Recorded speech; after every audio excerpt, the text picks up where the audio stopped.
Pulis nang himakak nga gipatay si Jaguar aron di mabulgar ang iyang mga police protector.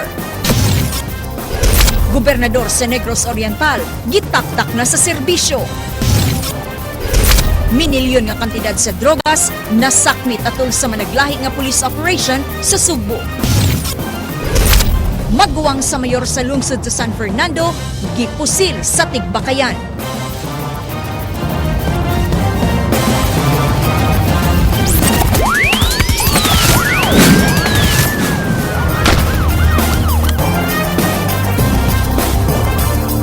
Maayong hapon Sugbo ug Kabisayan. Usa ka babaeng drug courier na dakpan atol sa buy-bus operation sa mga sakop sa Arsog ug Raidsot 7. 1.2 million nga kantidad sa drogas na sakmit gikan sa dinakpan. Kini giaksyonan ni Athena Minyosa. Pinagi sa joint operations sa Regional Special Operations Task Group o Raidsot 7 na sikop pila kining 38 anyos nga drug courier nga nailhang si Marites Ponce na Panete ato sa buy-bus operation nila nga nahitabo Sabado sa gabi sa Barangay Santa Cruz ning Dakbayan. Gamit ang budol money malampuso nilang nakuha gikan sa babayeng dinakpan kining usa ka dakong pakete sa gituuhang shabu nga mitimbang og 100 grams nga gibana-banang mokantidad og 1.2 million pesos. Asoy sa dinakpan, igura siya ng umisyon pinaagi sa pag-deliver sa shabu sa ilang customer. Itong katulang kuan nila, gitawagan. Mura man to. Ikaw tighatod. Kanara siya. Gibutyag ni Senior Inspector Ruel Burlat nga taod-taod nang nag-operate sina Parete isip drug courier. Gani nadakpan na kini kaniadto og nakapiyansa. Ang scope of operation niya mao ang mga kasikbit nga mga lugar sa syudad sa Sugbo diin dinagko ang iyang mga igo. Makadispose na siya sa kilo kada semana, more or less. Ang iyang area of operation, abot siya Cebu City, Mandawi o Lapu-Lapu. Ang suspect nga sina Parete, mibutyag nga wa siya magmahay sa iyang gihimo. Kalapasan sa Section 5 sa Republic Act 9165 ang ipasaka sa mga pulis batok sa dinakpan. Alang sa Aksyon Bisaya, Athena Minyosa, News 5. Usa ka drug pusher ang napatay samtang duha na dakpan sa mga anti-illegal drugs operation sa Sugbo. Kini giaksyonan ni Leslie Caminado Vistil. Nasikop sa mga sakop sa Regional Anti-Illegal Drug Special Task Group ang duha ka mga pusher sa City Ubatu, Barangay Ermita. Niadtong Sabado, nadakpan sa buy-bust operation sa Raidsot sila si Abel Valiente ug si Archie Ilanuhan sulod sa usa ka drug den. Nakuha gikan kanila kining 5 ka medium size nga pinakiting shabu ug 35 ka gagmayng pakite nga gibana-bana nga mobalor og dulan 400,000 pesos. Si Abel miangkon nga napulo lang ka gagmayng pakete ang iyang gibaligya apan si Archie nang himakak nga aduna say kalambigitan sa maong kalihukan. Dili, ang uban na kuda na sa mga balay-balay. Angkon ko na ako pero napuro jud ako jud pero kana tanan di ko mangko na ma'am. Wala pero raman negosyo sa karera. Ha? Wala raman ako raman nagipadagandagan ma'am. Wala jud porsyento na ma'am. Kusog ang ilang market diri tungod sa mga trabahante diri nga area. So daghan mamalit diri. Isa pa kay sudlon nun. Medyo lisod yun sa law enforcement. So nagpasalamat mi sa mga concerned citizen nga naghatag og information. Samtang napatay sa mga sakop sa Provincial Intelligence Branch ang usa ka Dionisio Alis na Ratso alias Juju atol sa buy-bust operation sa Barangay Pirilos, Dakbayan sa Karkar. Matod pa ni Senior Inspector Leo Logronio, diyang misulod ang mga pulis sa lawak ni Ratso, mibunot kini og armas ug mipusil kanila apan wa maigo ang mga pulis. Na-recover sa mga pulis kini mga medium size nga pakete sa shabu, mga gamit sa pagsuyop ug armas nga gigamit ni Ratso pagpusil sa kapulisan. Giilaw sab si Ratso nga usa ka gun for hire nga nag-atubang og kaso nga murder. Kani siya top 10 na gani siya sa Karkar City nga illegal drug pusher kay doon na siya mga background before. Gahi gyud ex-convict na siya sa murder, nag-serve niya sa Muntinlupa. Pagbalik involved siya og mga gun for hire activities. Din sa drogas kusog siya, maldito man siya. Alang sa Aksyon Bisaya, Leslie Caminado Vistil, News 5. Pension house nga giilang at gipanag-iyasa na patay nga drug lord girakrakan sa mga armado nga tao. Kini giaksyonan ni Ray Pasaporte. Gitaptapan na lang og plastik nga itom ang nangalungag sa bungbo nga bildo sa Gao Pension House nga girakrakan sa duha ka wa mailhing lalaki niadtong Sabado sa alas 3 sa kadlawon. Lakip sa girakrakan ang ikaduhang andana sa Pension House. Walay naigo nga empleyado o guest nga naka-check-in. Ang pagpangrakrak nahitabo 5 ka oras humanapatay sa engkwentro. Ang numero 1 big-time drug lord sa Central Visayas nga si Jeffrey Diaz alias Jaguar niadtong Bernes sa Las Piñas City, Rizal. Ang Gao Pension House nga nahimutang sa Mansueto Drive, Barangay Tabunok, Talisay City, nakarehistro sa ubos sa pangalan sa inahan ni Jaguar. Ang mga empleyado sa Pension House nagkanayon nga wa na mobalik og duty sa information desk si Angelita Bunghanoy nga ilang gituuhan nga natruma sa hitabo. Usa ka motorsiklo nga gisakyan sa duha ka lalaki ang nihunong sa tungod sa Pension House ug nangrakrak. The back rider wearing mask disembarked the motorcycle and without hesitation directly shot using his unknown caliber of firearms. Gituuhan sa kapulisan nga K9 machine pistol ang gigamit sa wa mailhing suspek base sa nahipos nga basyo sa bala sa crime scene. 22 empty shell ang ilang na recovered to sa area. Wala pa'y kasayuran ang kapulisan kung kinsa ang duha ka suspitsado. Gituuhan nga ang nahitabo adunay kalambigitan sa negosyo sa drug lord nga si Jaguar. Alang sa Aksyon Bisaya, Ray Pasaporte, News 5. Mga labaw sa PRO 7, midepensa nga usa ka lehitimong operasyon ang gihimo nilang pagpatay sa iladong drug lord sa Sugbo nga si Jaguar dito sa Kauluhan. Ang detalye sa report ni Edwin Cañete. Gibarugan karon sa mga labaw sa Police Regional Office 7 nga usa ka legitimate operation ang nahitabo sa pagpatay ni Jeffrey Diaz alias Jaguar dito sa Las Piñas City ug sa iyang kauban. Ang maong pamahayag nunot sa nanggawas nga isyo nga giplanuhan na nilang daan nga pagpatay ni Jaguar aron di kini mopiyait sa mga pangalan sa mga pulis nga nagprotektar sa iyang illegal nga negosyo sa Sugbo. Giklaro ni Senior Superintendent Rex Dirilo sa Regional Intelligence Division nga ang ilang tinguha mao pagdakop ni Alvaro alias Barok. Apan nasurpresa sila sa diyang ilang naseran nga nagkuyog ang duha. In so many occasions already, and several operations of the police, especially sa mga situations like that, we expect that ang mga issue like crab out will come out. But for us, it was a legitimate operation and it was properly executed. Ang mga sakop ni Dirilo miingon nga bisan o nagparitoke si Jaguar sa iyang naong, apan nakailalang gihapon ni sila. Gihulagway ni Dirilo nga lahi ang picture profile ni Jaguar kung itandi sa personal. Usa sa nailan sa iyang mga sakop, mao ang mga tato. Pictures, ang profile pictures was totally different. Yung hamis na siya. And siguro nag-cosmetic na ganun pa. Nagpanindot sa naong. But still, he's still Jaguar Diaz. Yung sa pag-ilang, sir? Ang personal na mo, kaila yun. Ang mga operatives, kaila. And to include the markings on his body, mga tattoo. Kusgalo na mahayag si Dirilo nga naa sila yung mga pangalan sa mga police protector hinungdan nga wala din sila mabalaka kung ibutyag ni Jaguar ang tanan nga mga nagproteher kaniya sa gayon nga napadayon pa siya sa pagtahan sa iyang kaugalingon. Nagpahimang no hinuon si Dirilo sa mga pulis nga nakonektado sa negosyo ni Jaguar nga magbantay sa ilang lihok. Sa mga police, law enforcement agencies implicated in illegal drugs, you watch out. Sa wa pa namatay, gingon nga naglaraw na si Jaguar nga mutago gawa sa nasod, pinagi siyang abogado nga mo'y nag-renew sa iyang passport.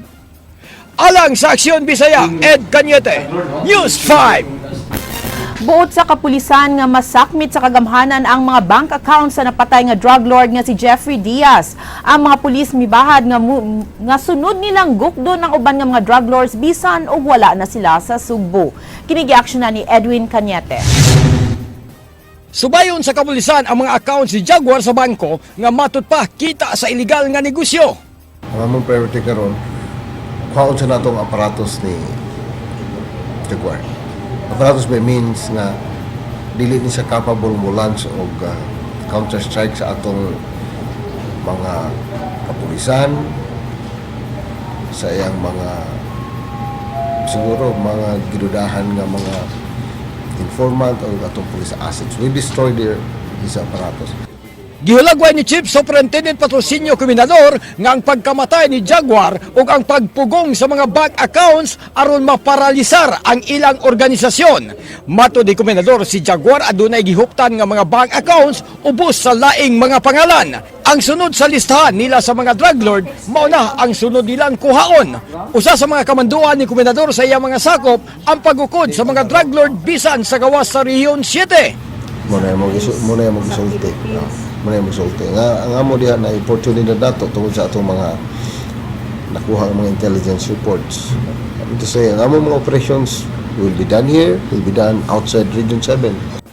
Si Jeffrey Diaz alias Jaguar napatay sa mga sakop sa kapulisan sa rehiyon sa usa ka anti-illegal drugs operation didto sa Las Piñas, Rizal niadtong Biyernes sa gabi. Siya napatay uban sa giila nga driver ni Jaguar nga si Vincent E. Gloria. Tuyo sa mga pulis ang pag-serve sa usa ka warrant of arrest batok sa kauban ni Jaguar nga si Alvaro alias Barok kinsa unang mikadaog sa sakinan sa wala pa mahitabo ang pinusilay. Alang sa Aksyon Bisaya, Ed Cañete, News 5. Sa mga balita gawa sa nasud. Naluwas sa usa ka inahan ang iyang 5 anyos nga batang lalaki nga giatake sa usa ka leon didto sa Colorado, USA. Ang bata nagduwa sa gawas sa ilang balay uban sa iyang igsuon sa dihang nakadungog ang inahan ug syagit sa iyang anak. Matud sa mga nakasaksi, pugos nga gibuka sa inahan ang baba sa leon aron pagkuha sa ulo sa iyang anak. Ang bata nga naluwas igo lamang nakaangkon og mga samad sa iyang naong, liog ug ulo ug gidala sa hospital. Samtang ang inahan nakaangkon og mga samad sa iyang kamot ug tiil tungod sa iyang pakigbugno sa leon.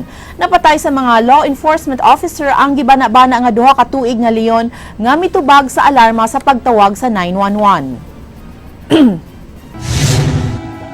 Sa Northeast Russia, nangalumos ang 15 ka mga batan-on nga nangapil sa usa ka summer camp human nalunod ang barko nga ilang gisakyan. Naabtan og bagyo ang ilang gisakyan sa Lake Shamu-Zero nga duol sa border sa Russia ug Finland. Upat ka staff sa wala marehistro nga summer camp ang gi-question sa nahitabo. Nasayran nga walay mga life jackets ang mga bata nga nag-edad og 12 ngadto sa 15 anyos. Sakay sa duha ka barko ug usa ka raft ang mga bata bisan nga nagbagyo sa maong lugar. 30 lang ang naluwas gikan sa 51 nga sakay niini. Giatake sa mga radical Islamist ang mga fans sa banda nga Radiohead sa Istanbul, Turkey. Wala makauyon ang mga radical Islamist sa mga fans nga nag-inom og ilimnon nga makahubog panahon sa holy month of Ramadan. Ang pundok nag-inom samtang naminaw sa bagong music album sa Radiohead tulod sa usa ka record shop. 20 ka mga radical Islamist ang miatake sa radio shop nga nag-celebrate sa pag-release sa bagong album. Lakip sa nabunog ang tag-iya sa record shop ug ang mitambong sa pagpaminaw sa album.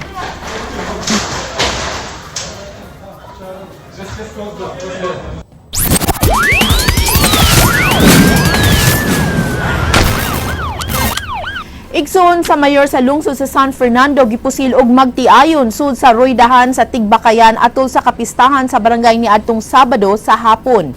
Kini gi-action na ni Jinky Receipt. Nagpasad pa ang dugo nga among naabtan sud sa roydahan sa Tigbakayan sa barangay Ilaya sa lungsod sa San Fernando atol sa ilang kapistahan niadtong Sabado. Ang 74 anyos nga biktima nga nailang si Ray Lianto Canoy mao ang executive assistant ug igsuon sa mayor sa lungsod sa San Fernando nga si Abby Canoy. Matud sa mga saksi, gipusil si Canoy alas 4:15 sa hapon sa magtiayon nga nailang sila Peter ug Malo Baranggian. Taliwa sa kadagan sa mga tao sa Tigbakayan, way ko kahadlok nga gipusil nila ang biktima sa makadaghang higayon. Si Peter nagbitbit og taas nga kalibre sa armas, samtang .45 nga pistola ang kang marilu. Dihang nahitabo ang pinusilay, diriyot pang nagstampede, dihang nag-iyahay na ugdagan ang mga tao palayo sa crime scene. Anong gibadlong ang katong gahantak nanagan ni ko nang tao dito. Yan ni ari dire. Kuan. Kanang gitiunan ni nanagan ni dito. Pag abot niya sa area ni announce na siya nga undangan ning hantak. umani dool siya ngadto sa Tigbakayan. Kamong taga lungsod San Fernando, pamauli mo kay usaray akong tuyo kanang taong maldito. Matud sa mga nakakita, gidala pa sa magtiayon ng clutch bag sa biktima nga may 65,000 pesos nga cash. Human sa insidente, yano rang mibiya sa nahitabuan ang mga suspect sakay sa ilang Mitsubishi Strada nga pick-up.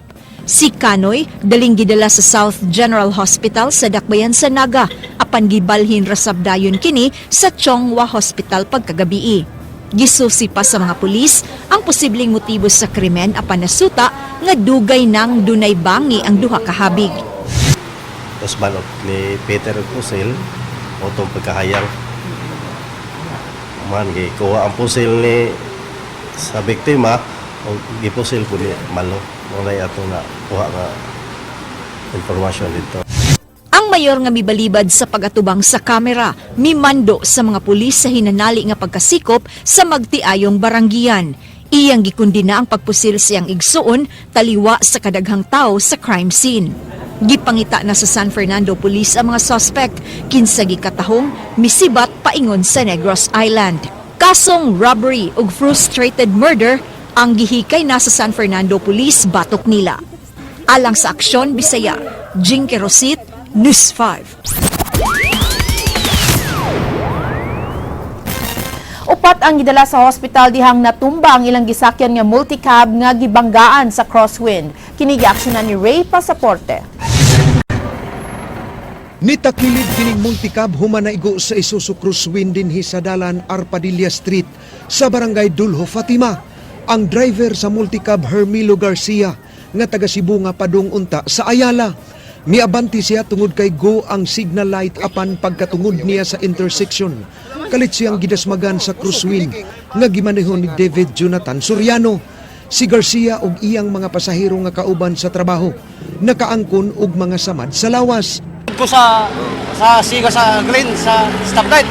Ikalit naman di gawas ni siya. Kusog ko padagan niya naigo gilid nako sa lubot. Ako naigo jud. Giatlas naman ang kanilang ilaha. Giatlas sa banti naman nilang posisyon.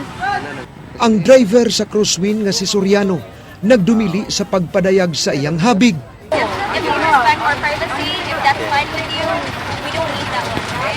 Kining babay nga iyahang kauban ang nihangyo nga dili na lang sila muluwat ug pamahayag. Walang tama-tama ni sir. Wa mo kita-kita sa aktual nga hitabo. Nga ato ay base lang nato si skates. Pero tan-aw na ko nagi kusog-kusog ay natumba mo yung usang sakyanan. Kaya kini iskinaha gamay ra guni kayo. Pero na ginabi na imo ang katong driver sa katong sa sportivo. Sa may iyang kon. Ay ko man siya nga di ko nag-drive sa tanto kusog. Aya sa nang rason kaya siya nang kuan version nga.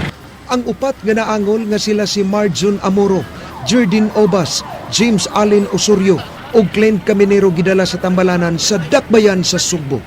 Alang sa Aksyon Bisaya, Ray Pasaporte, News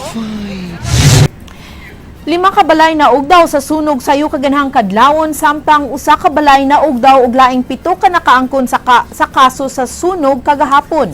Kini giaksyonan ni Nino Libona. Laik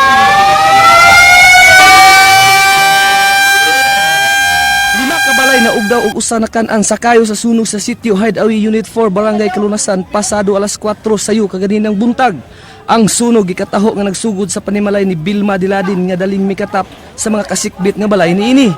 Giingong usa ka lamparilya ang natandugan. Ang hinungdan sa sunog, sanglit walay kuryente ang pamilyang Diladin. Ang mga bumbero naglisod sa pagsulod sa nasunugan tungod sa katangason sa maong lugar. Diha ni kasugod sa balay ni Vilma Diladin, 40 years old niya.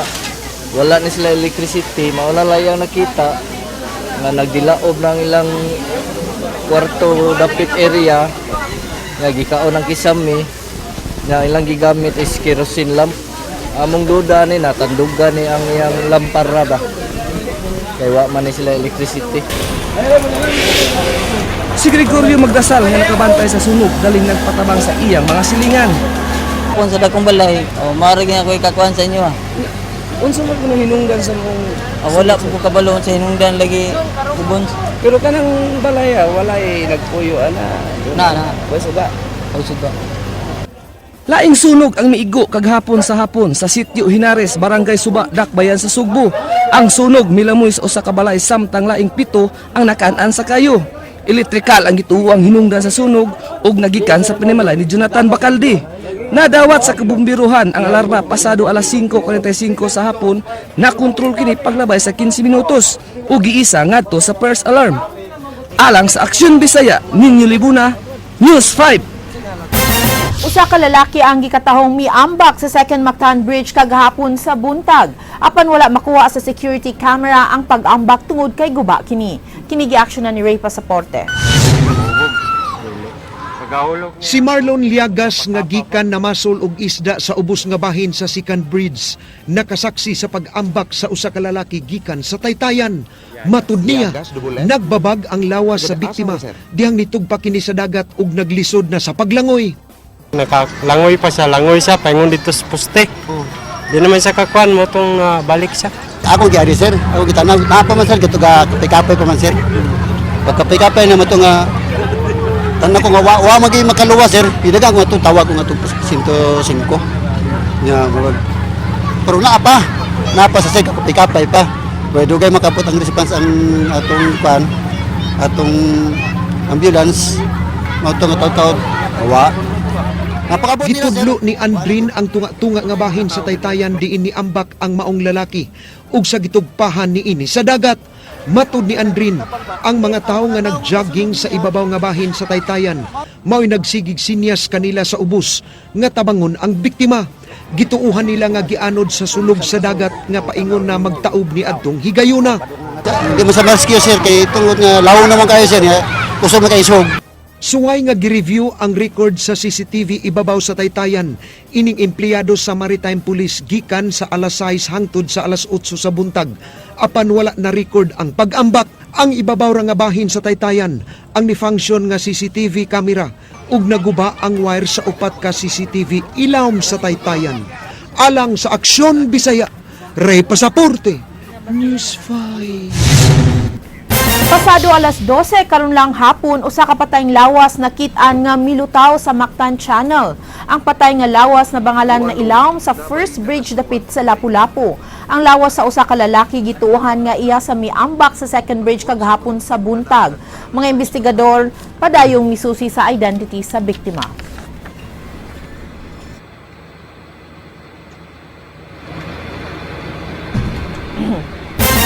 Mga biktima sa sunog sa Barangay Giso ug Mantuyo nga mibalik og tukod sa nasunog nga area, gitagalan lang og 3 ka adlaw aron gub-on ang ilang struktura sa di pa kini i-demolish karong Huwebes. Nagsunod sa aksyon si Jinky Rusit.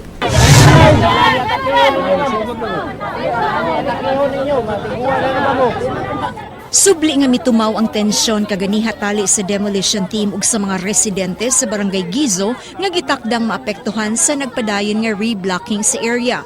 Kini tungod sa gitakdang pagubaunta sa mukabat 21 ka mga bubong kaganiha, apan ang mga residente mihangyo busa gyatagan sila og lugway sa kagamhanang lokal sa Mandawi ug 3 ka adlaw aron voluntaryong gub-on ang ilang mga istruktura.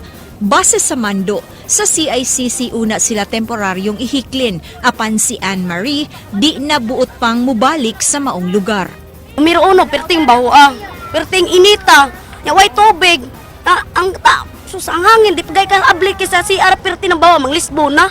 Yan ako'y anak, gikan na admit, ako mama na stroke. Di man to, may mamatay sa sunog, pero mamatay sa stroke. Ang barangay kapitan sa Gizo may pasabot sa sitwasyon sa iyang mga konstituwente. Ilang nasabutan nga sugdan na nila ang voluntaryong pagguba sa ilang balay karong adlawa. Gani si Marloni ug ang iyang pamilya, wa na misupak pa sa maong kamanduan sa korte. Hinay-hinay silang nanghipos sa ilang mga gamit aron sa pagbiya sa dapit. Wa misupak kay okay raman kay alang sa kayuhan. Voluntaryo lang may mahipos kaya aron di na magamit pa mong materialis. Katong tuwa sa SSCC, priority sa gyud to nga makabalik kay napasabot ban nga tuag mo dito. Gipasabot sa City Legal Office nga Hunyo 6 pa nakapaskil kining dako nga pahibaw kabahin sa gitakdang demolition. Wa siya nakita nga rason kung anong musupak ang mga mulupyo sa paghawa. Say gayon nga di gubon sa mga residente ang ilang mga balay, mapugos na sila sa demolition karong adlawng Huwebes. There's a project of the city nga naatay mga transitory housing ay butang diri sa area after ma-reblock. That's why it's very important nga mauna na to og reblock ang area aron naatay kabutangan sa atong transitory housing. Alang sa Aksyon Bisaya, Jinky Rosit, News 5.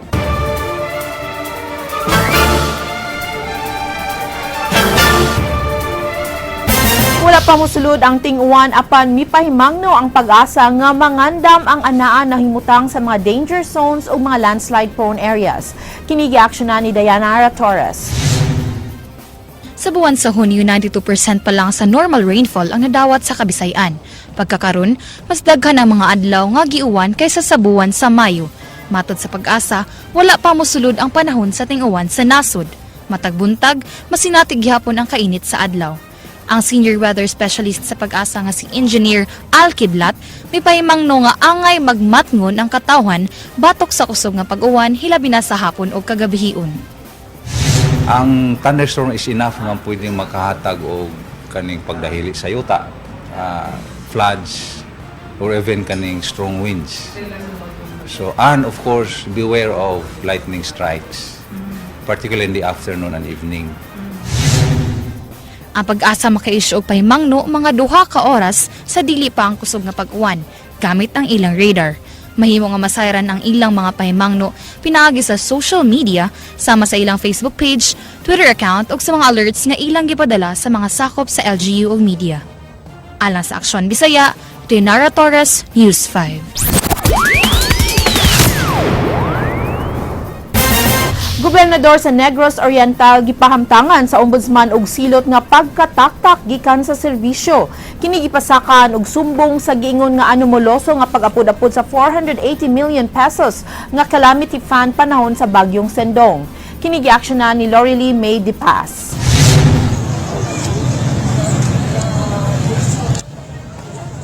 Giserve sa DILG ang order of dismissal gikan sa ombudsman kang Governor Ruel Digamo sa lalawigan sa Negros Oriental. Ang DILG Regional Director nga si Margie Biligan giubanan og anti-riot police tungod sa kadagan sa mga supporters ni Governor Digamo na nagbarikada sa provincial capital.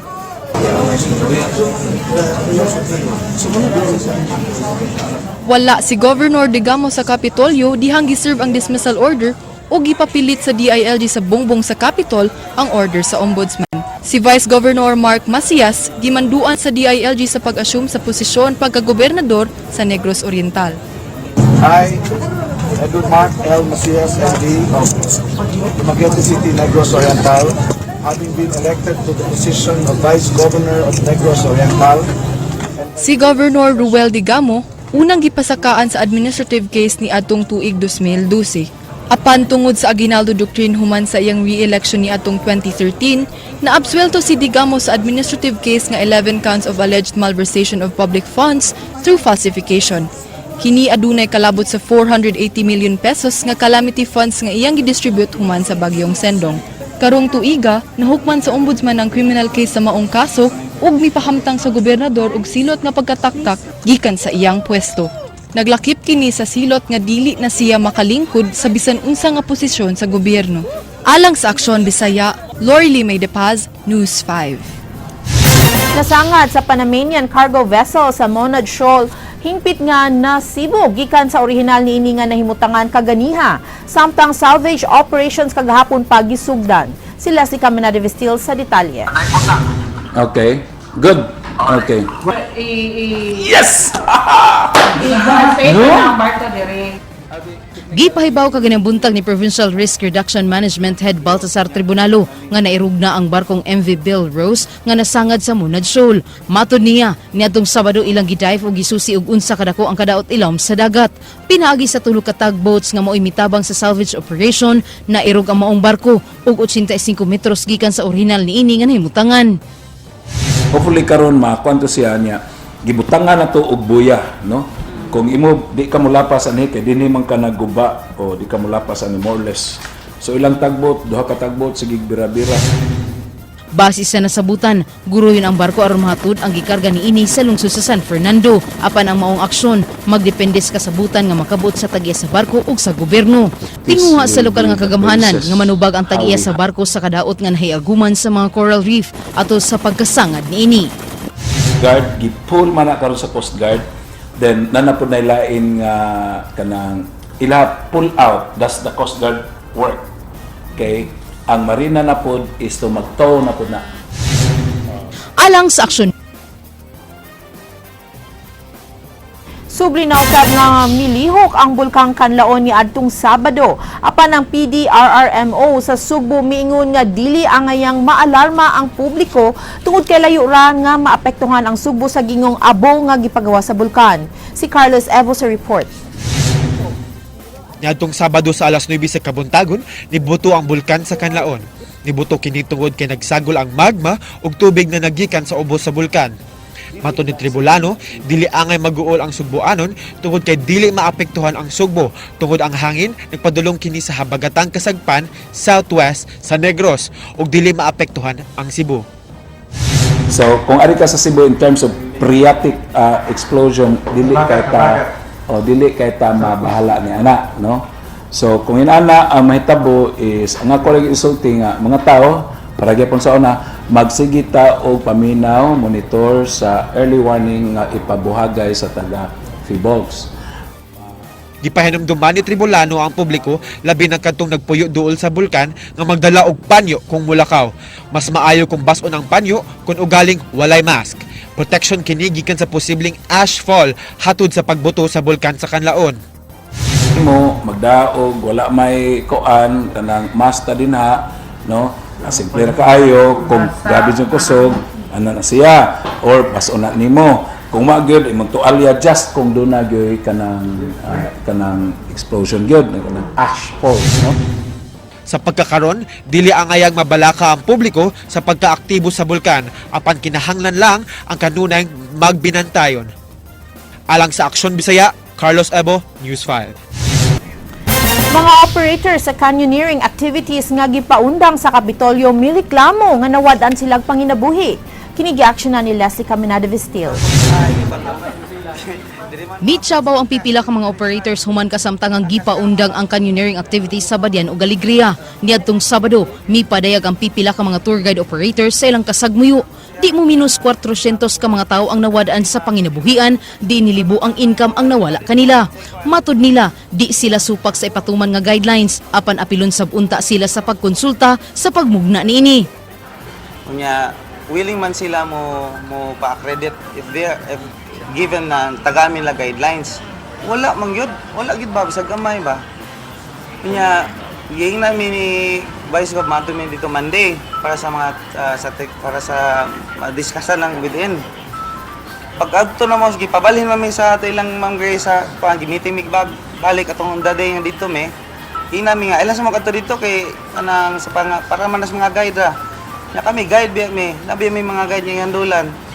Ya, moral lang ani on dire nga para kuan, manang i-first struggle sa mga. Kumapil lang misa, adi ay sa mga adto dito, kadi pa ana murag pa may gitaguan sa unsay isuda ni oy. When it comes to guidelines, it should not be too excessive and it should not be too hard to comply.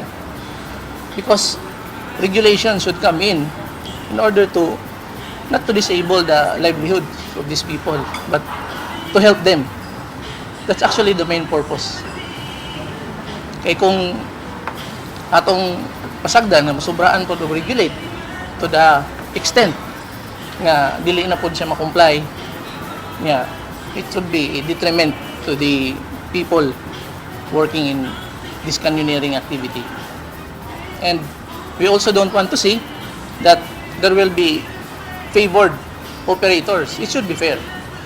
Apan gipasabot sa Provincial Disaster Head Baltasar Tribunalo nga ang paghimo sa canyoneering guidelines adunay lain-laing stage. Sa pagkakaron, gihan ay pa sa kadagkuan sa Kapitolyo ang safety guidelines alang sa canyoneering activity. Ang guidelines mo, if you can cut it short and there is already an intelligent guideline for us to cater. Buhat na siya mo. Ako ako pa na konsulta ni Gob sa tanan, no?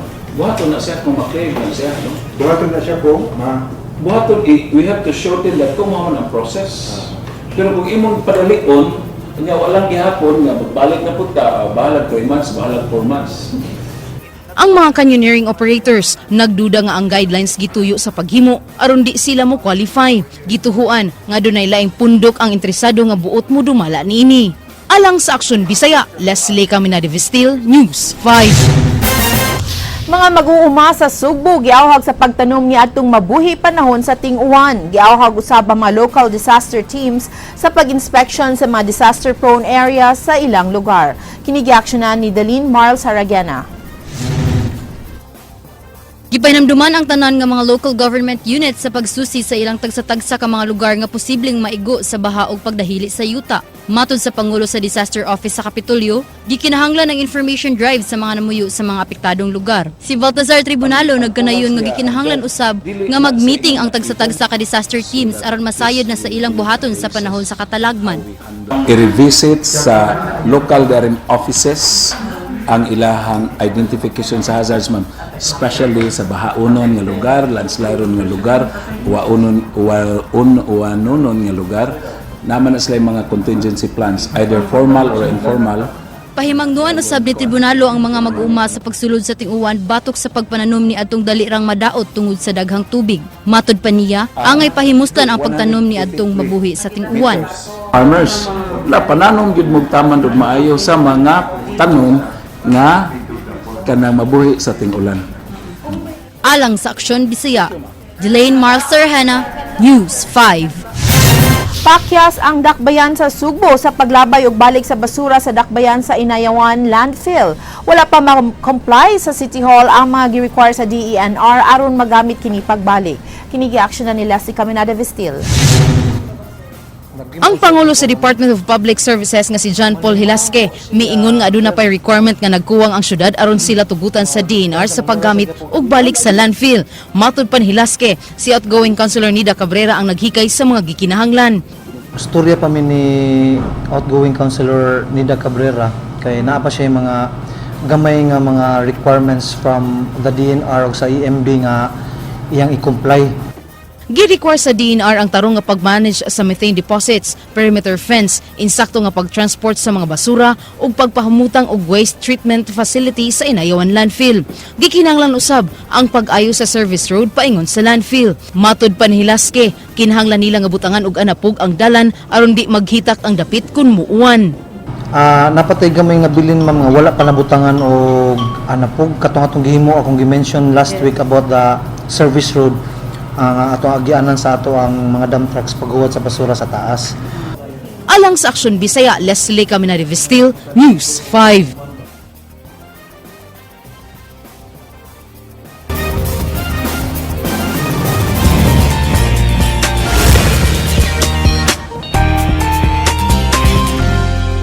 Happy vibes lang dinhi sa TV5. Labing una nga branch sa Drs. Manny and Pai Calayan Beauty Care buksan na sa labing dakong labing bagong mall dinhi sa Sugbo karong Hulyo. Mga Sugboanon nga gustong mugwapa, giimbitara sa magtiayon sa hands-on personalized care nila. Aniya ang report. Karong umaabot nga Hulyo 3, formal na nga buksan sa SMC Side Cebu ang labing una ug labing sikat nga dermatological and cosmetic surgical care sa nasod nga mao ang Drs. Manny and Pai Calayan. Gituyo nila ang rebranding sa ilang negosyo tungod sa nanggawas nga peke nga klinik nga mituyo nga misundog sa karaan nila nga logo nga ana nahimutang sa Mandawi City. Giingon nga gigamit sa bang ilang pangalan aron makakuha og dugang mga customers. Giklaro nila, nag-inusara lang ang Manny and Pai Calayan sa Pilipinas ug wa sila gi-authorize nga mogamit sa ilang pangalan nga giampingan nila sud sa 21 na katuig. I would like to inform you na they're not connected with us. We never authorized them and they're not affiliated with us or whatsoever. It's very misleading kasi people will go there looking for us tapos sasabihin nila na pumupunta-punta kami doon. Sa pagbukas sa bag-o ug labing unang branch dinhi sa Sugbo, makalaom ang ilang mga kliyente sa paspas apan epektibo nga operasyon tungod kay dad-o nila dinhi ang latest high-end lasers nga gamiton sa cosmetic surgery. Mamahimo nila nga ma-enjoy ang mga surgical ug non-surgical operations diin mismong sila Dr. Manny ug Pai Kalayan ang mangunay sa pagtrabaho. Kini matud pa ang nakahimo nila nga espesyal kun itandi sa ubang mga clinics nga nailhan na sab sa nasod. Gituyo nila kini tungod kay tinguha nila ang paghatod og safe ug dekalidad nga serbisyo ngadto sa ilang mga kliyente. Ang angayan lang buhaton sa ilang mga customers mao ang pagtawag daan sa ilang clinic aron magpa-appointment. Sa ingon niini nga paagi, dili masayang ang gibayad nila nga kwarta. We don't have too much doctors. Kaya ngayon, iikot talaga kami in every branch, every week. May mga scheduled yan, bookings, who wants to see us. Gipasalig sab sa magtiayong Kalayan nga doon na sila ipanghatag nga mga promo sa maswerteng mga customers nila. Ang ilang rates susama ra sa gi-offer nila sa Manila aron dili na kinahanglan pa nilang mobiyahe sa kauluhan aron makatagamtam og personalized care gikan kanila. And we will bring here our state-of-the-art laser liposuction. Kami na meron sa Manila nun. Yung mga laser, bagong laser, at mga bagong non-surgical procedures. Pero meron din lahat ng surgery. Atul silang pagbukas karong Hulyo 3 sa SM Seaside, bisita nilang Asia's Queen of Song nga si Pilita Corrales ug ang uban pang mga local artists sa Cebu. Isip na ilang nga celebrity doctors to the stars, malaumon silang Doctors Manny ug Pai Kalayan nga suportaran sa ilang produkto sa mga Subuanon. The opening at the 3rd floor, Sea View Wing, SM Seaside City, Cebu.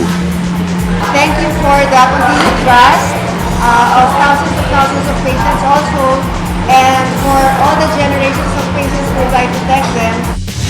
Alang sa walay karapusang mga chika, o ko ninyo matag alas 8 sa buntag, weekday sa Rated JP sa Radyo 511.9 News FM Cebu. Ako si JP Lau Katsera, ug nga toward of the gay nagkanayon. Kanang lalaki nga magpabayot-bayot aron mapalipay lang ka, gamay na lang na sila karon, kaya ang uban nadayonan na. Agay!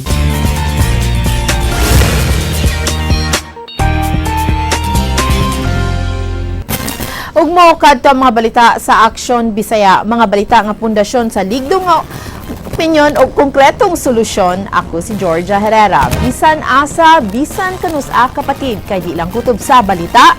Aksyon!